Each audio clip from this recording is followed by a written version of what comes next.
L'annonce vient de tomber, le Gabon est désormais le 55e pays à intégrer le Commonwealth. Pour rejoindre cette communauté, le Gabon a dû remplir de nombreux critères. On le sentait venir. Depuis plusieurs semaines, la news faisait déjà le buzz sur le net et dans les médias. Il est temps maintenant de répondre aux questions qu'on se pose tous. D'abord, c'est quoi le Commonwealth?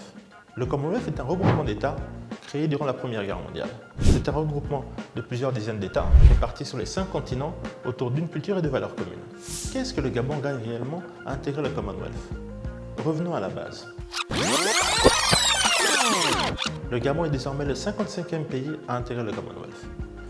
Pas trop au début quand même. 1. Plus de partenaires. Depuis plusieurs années, le Gabon est intéressé à interagir avec plusieurs partenaires. Il faut savoir que le Commonwealth, c'est un marché majeur d'environ 2,5 milliards de personnes. Ça fait autant de consommateurs potentiels que le produit made in Gabon.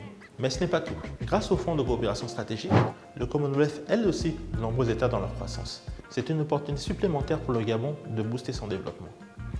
2. Plus d'opportunités. Il faut savoir que c'est aussi une excellente nouvelle pour les étudiants. Le Commonwealth dispose de programmes spécialement conçus pour eux, comme le Commonwealth Share Scholarship, un programme qui permet à des étudiants de suivre des études en master en partenariat avec des universités britanniques. Après le Rwanda, la France, l'Afrique du Sud et le Maroc, Londres pourrait devenir la nouvelle capitale des étudiants gabonais. 3. Plus d'influence. Vrai c'est un bon deal. Dans cette organisation, les États membres sont sur un pied d'égalité, quelle que soit leur taille. Diplomatiquement, c'est une aubaine pour le Gabon. Intégrer le Commonwealth, c'est d'avoir une plus grande place sur la scène internationale.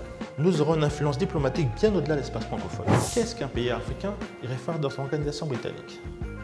Déjà, il faut savoir que l'Afrique, c'est le premier continent en termes d'États membres et le deuxième en termes de population. En plus de ça, le Gabon partage de nombreuses valeurs avec les pays membres, telles que la démocratie, les droits de l'homme, la séparation des pouvoirs et même le développement durable. Et la France, alors c'est fini? Mais non, la France reste un partenaire privilégié du Gabon. Le gouvernement élargit juste ses options. Contrairement à ce qu'on dit, ce n'est pas le Commonwealth au détriment de la francophonie, mais plutôt le Commonwealth et la francophonie. Ça s'appelle prendre le meilleur des deux mondes, ou en anglais, take the best of both worlds. Alors don't worry et welcome.